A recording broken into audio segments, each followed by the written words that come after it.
ক্ষমতাচ্যুত হয়ে দেশ থেকে পালিয়ে যাওয়া সাবেক প্রধানমন্ত্রী শেখ হাসিনা চলতি বছরের জানুয়ারিতে দেশে ফিরবেন দাবি করে একটি ভিডিও সাম্প্রতিক সামাজিক যোগাযোগ মাধ্যমে ছড়িয়ে পড়েছে।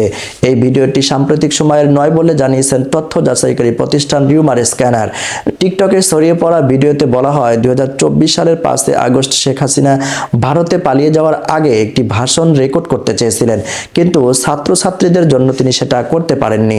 শেখ হাসিনা ভারতে গিয়ে একটি ভিডিও বার্তা দিয়েছিলেন এবং বাংলাদেশের মানুষের জন্য 6 আগস্ট একটি ভিডিও বার্তা শেয়ার করেন বলে দাবি করা হয়।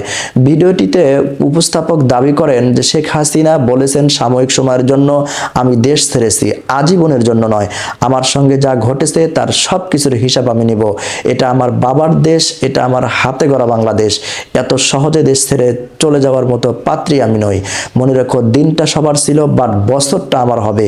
তবে টিকটকের এই ভিডিও ফুটেজ শেখ হাসিনাকে এমন কিছু বলতে শোনা যায়নি। এদিকে এ নিয়ে অনুসন্ধান করে রিউমার স্ক্যানার জানিয়েছেন, ভারতীয় গণমাধ্যম ANI India is trusted friend শীর্ষক শিরোনামে প্রচারিত ভিডিওটি প্রতিবেদনে থাকা শেখ হাসিনার ফুটেজের সঙ্গে আলোচিত দাবির প্রচারিত ফুটেজের সাদৃশ্য খুঁজে পাওয়া যায়। পুরো প্রতিবেদনটি পর্যবেক্ষণ করে ভিডিওতে শেখ হাসিনাকে বলতে শোনা যায়, ভারত আমাদের বিশ্বস্ত বন্ধু, আমাদের মুক্তিযুদ্ধের সময় তারা আমাদের সমর্থন করেছিল।